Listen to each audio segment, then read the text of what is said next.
السلام عليكم، انا اسلام غزالي وانت دلوقتي في سلسله تعلم البرمجه، وبالتحديدا في حلقه تحميل برنامج فيجوال ستوديو كود. فخلينا اقول لك كمان ان احنا هنعرف النهارده ازاي نحمل البرنامج وايه هو البرنامج وازاي نستخدم البرنامج. علشان كده بلاش كلام كتير ويلا بينا اقول لك ازاي تحمل البرنامج.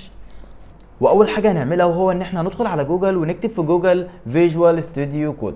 هاخد بعضي اكتب بالشكل ده فيجوال ستوديو كود اهوت، هي اوريدي مكتوبه قدامي بالشكل ده، وبعد ما بكتبها بالشكل ده باخد بعضي وادوس على اول رابط ده. وخليني اقول لك ان انا كمان سايب لك رابط في الديسكريبشن تقدر تحمل منه البرنامج بكل سهوله وتدخل على الموقع ده بطريقه مباشره. ولو انت مش عايز تدخل عن طريق الرابط ممكن تبحث عن البرنامج بالشكل ده وتبدا تدوس على اول علامه تصفح تظهر لك او اول علامه ويب في جوجل تظهر لك وتبدا تدخل عليها. وبعد ما تدخل على الصفحه هيظهر لك واجهه زي كده. انا بقى عايزك تنزل شويه لتحت كده وتبدا تنزل شويه شويه كده واحده واحده لحد تحت لحد ما توصل للنقطه دي. النقطه دي هتلاحظ كده انه بيقول لك ان البرنامج ده ما بيشتغلش غير على 3 انظمه تشغيل، ويندوز، وبيشتغل كمان على الدي اي بي والماك. طيب الويندوز بيشتغل على ويندوز كام وكام وكام؟ لو تلاحظ هنا هتلاقي مكتوب بيشتغل على ويندوز 8 و10 و11. يعني لو انت عندك ويندوز 7 مش هيشتغل معاك وهيظهر لك الرساله دي. علشان كده برنامج الفيجوال ستوديو كود بيشتغل على ال3 انظمه دول في الويندوز اللي هو ويندوز 8 و10 و11. طيب لو ويندوزك انت سواء كان 8 او 10 او 11 هتبدا تدوس على كلمه تحميل، ولو الجهاز بتاعك ماك او ابل بشكل عام بتبدا تدوس هنا. انا بقى هبدا احمله على الويندوز بتاعي، واول ما ادوس تحميل كده هيبدا يظهر لك علامه تحميل اهو زي ما انت شايف قدامك كده ظهر لي علامه تحميل. هبدا احدد المسار بتاعي او الملف بتاعي انا عايزه فين بالظبط، وبعد كده بدوس سيف، وبعد كده ببدا اعمل عمليه بدء التحميل وبدوس هنا. وكده البرنامج بيحمل معايا. هو مش هياخد وقت كتير كده بالظبط 3 دقايق كده بيقول لك وهيكون هيحمل وهرجع لكم. وبعد ما البرنامج حمل معايا هيظهر لي بالشكل ده.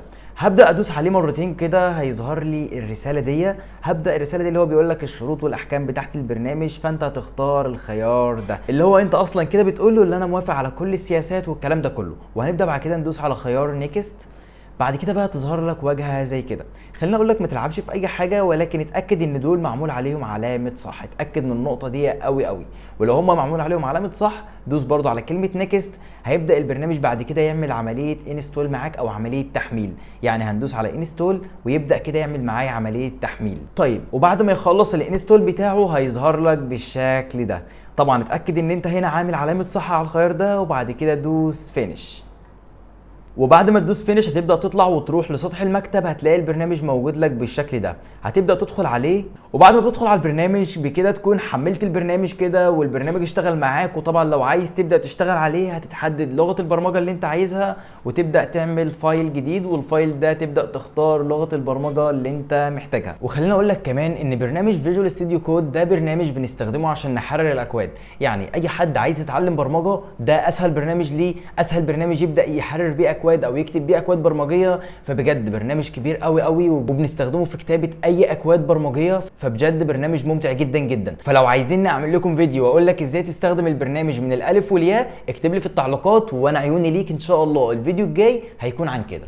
وبكده يكون فيديو النهارده انتهى. ما تنساش بقى تدعمني بلايك وكومنت حلو كده على ذوقك، وفي نفس الوقت تشترك في القناه وتفعل زر الجرس. وبجد شكرا على المشاهده واستودعكم الله.